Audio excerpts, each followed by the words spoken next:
Hello friends, today we are going to discuss about National Education Policy 2020.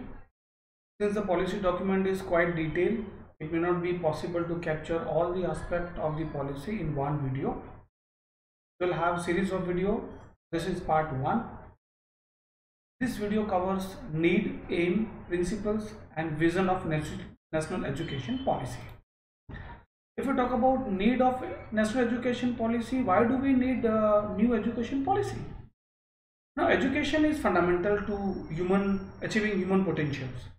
Human development to an extent depends on education. Education also helps in social development and also the national development. So, human development, social development, and broader level national development depends on education, level of education. India wants to take lead in the world at large. We want to take up a leadership position in the global world, for which universal access to quality education is utmost important.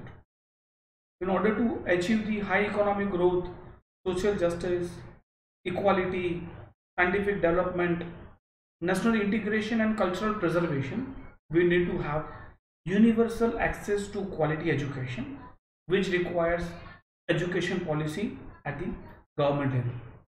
India is youngest nation, we call it, highest young population that we have in the case of India, and next over a decade of period of time we are going to leverage on this young population, for which high quality education is something which is very important. So this youth should have equal opportunity to determine the future of the country, for which we need national education. If you talk of sustainable development goal, goal number 4 of sustainable development goal indicates ensure inclusive and equitable quality education and promote lifelong learning opportunity for all by 2030. This is a goal which we are working on, and for that we needed new education policy.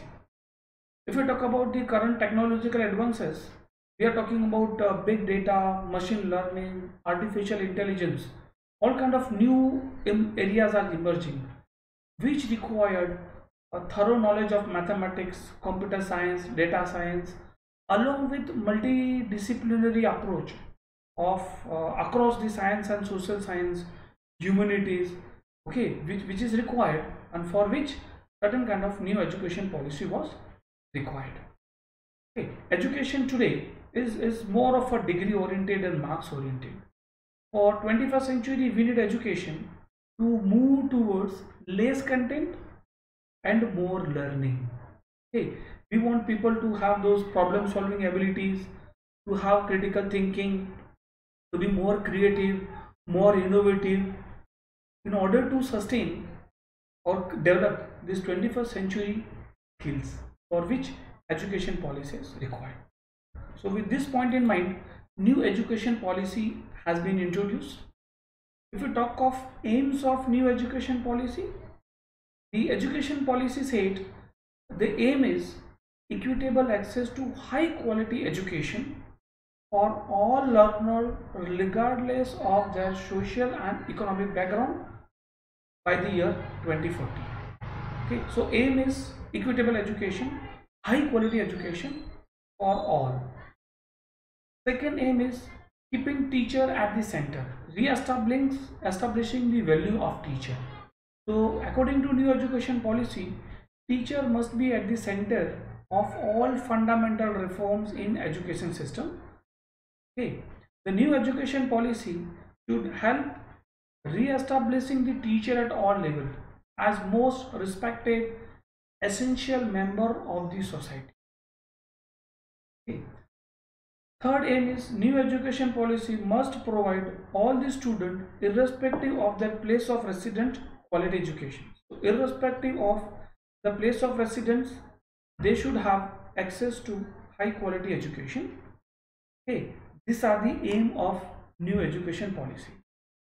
If we talk about certain principle on which this new education policy is based, these are the list of the principle: recognizing, identifying and fostering unique capability of each student. Each student is unique, and it is very important to recognize unique capability of each student. Highest priority for achieving fundamental literacy and numeracy. So this was the principle on which the education policy is defined. Education policy has a principle called flexibility in learning. So there should be enough flexibility provided to all the learners. There is no hard separation between arts and science, art, science, social science. So that hard separation should not be there. Policy talks is based on the principle of multidisciplinary and holistic education. Policy is focusing or giving more emphasis on conceptual understanding rather than those mugging up approach. One of the principles of this policy is develop creativity and critical thinking. So this was the principle. It also talks of ethics and human values, constitutional values, developing those ethical and constitutional value among the student. It also focuses on promotion of multilingualism, developing the power of language. So education should be empowered in their own language rather than a specific language. Policy also talk of developing life skill, not only education but developing a life skill also. Policy focus on regular formative assessment for the learning. Assessment should not be at the end of the course, but it should be regular assessment for checking the learning, not on the ability to mug up. Okay. Policy has a principle of use of extensive technology. So technology is something which is widely used. So policy focuses on use of technology. Policy focuses on respect for the diversity and respect for the local context. So diversity should be respected.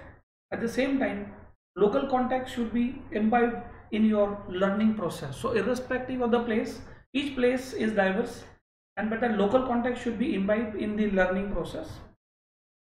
Policy talk of full equality and inclusion. So equality and inclusion is something which is principle for the policies. Policy talks of synergy in curriculum across all education level, starting from nursery or the basic education till the graduation and post-graduation level. There should be synergy in the curriculum. Policy also talk of light but tight regulatory framework. It means regulatory framework to regulate the private sector and public sector should be light but tight, more transparent. Policy also talks of research.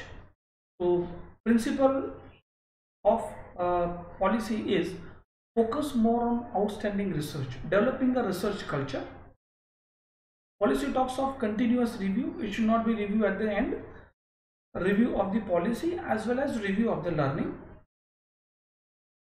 One of the principles is rootedness and pride of India.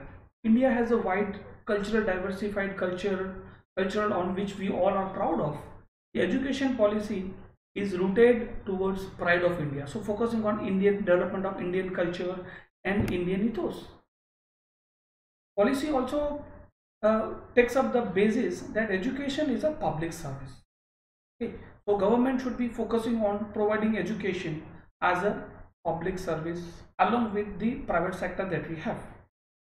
Another principle is substantial investment in strong, vibrant public education system.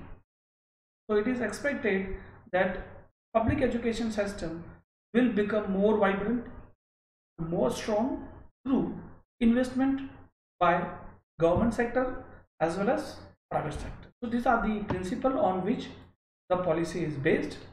If you look at the vision of the policy is to instill among all learners deep-rooted pride in being Indian. So it's talk about continuation with the mission of Atmanirbhar Bharat. Okay, so the policy talks of developing deep-rooted pride of being Indian, not only in thought, so not only in the learning, but also in the spirit, intellect, deed, as well as to develop knowledge, skill, values and disposition that support responsible commitment to human rights sustainable development and living global well-being, thereby reflecting truly global citizen. So if you look at the vision statement, it specifically talks of focusing on Indian culture, Indian knowledge, at the same time having the global vision of commitment towards human rights, sustainable development and global well-being. So this is a vision on which the policy documents work. Okay. In second part of the video, we will primarily talk of structure of new education policy 2020. That's all. Thank you.